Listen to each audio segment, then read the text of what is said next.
all of these models have their own sort of language. It's all like an XML-based language, but you have to send data into the model in a very specific way. And every model is a little different. What you're expecting from it in terms of reasoning, what you're expecting from it from tool calling, all this crazy stuff. So what the models did is, let's go to Hugging Face for a second. Hugging Face is where we're going to go to find all of the models that we're ever going to want to use. And Unsloth, as far as I am concerned, is the absolute best provider of at least GGUF models. My recommendation is you start with them. And if there's problems, they're fairly quick to fix them, like within days.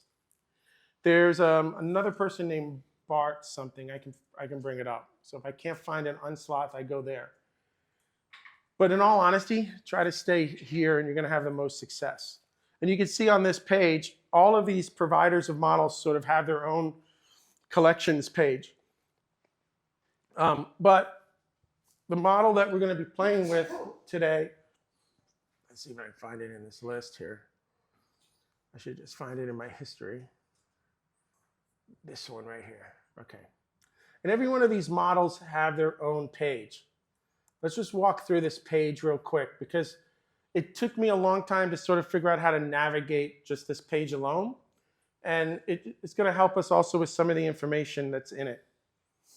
So when you get to a page like this, and you finally get to the GGUF version of the model, GGUF is the format that Llama.cpp developed, right?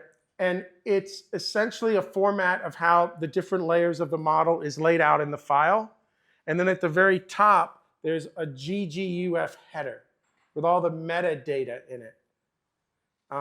In some of the screens I'll show you, we just sort of read the header off the internet just to give you information. Now, this header is supposed to give you everything you need to be able to run this successfully. So when you look at this screen alone, you'll see a couple of things here on the right.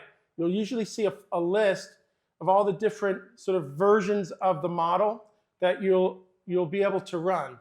So if I go to, say, this page, which is my favorite model ever right now, you can see all the different options that are over there. And you can see the size of that file. Now, the size of this model matters, mainly because, for the most part, if that entire model can fit into your GPU, you're going to have the most success. So that model size is already telling you how much memory you basically need, but there's going to be a little bit more. We'll go through what that extra is. So already, if you don't have, on that 8-bit down at the bottom, if you don't have at least 50 gig of memory for your GPU, you're probably not going to have a successful day with that model. All right, just as a general rule. We'll talk about this list a little bit more. But what I want to show you also is this right now. Every one of these models comes with a chat template. I clicked on that chat template, it's here. This template is what takes your input, converts it into the model's XML language, as far as I'm concerned, and then the model can basically use your input properly. If your input isn't converted into what this template is saying it needs to look like, things aren't going to work. Now, here's a couple of interesting things from a Go perspective. This format is called Jinja, J-I-N-J-A, and it's really more of a Python thing than anything else. So if you're running model servers that work in Python, these scripts tend to work beautifully out of the box. When we're working with Go, we're not Python. So a couple of things.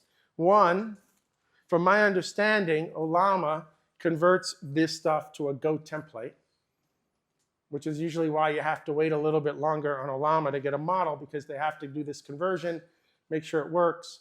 Now that they're allowing more models to come down outside of their catalog, they're in the same boat we are. The same thing's going to happen with Kronk. The chance of this template working out of the box is slim to none. We get lucky. Normally, if you're just doing chat inference, it probably will work fine. If you start wanting to do tool calling or anything big, it probably needs adjustments.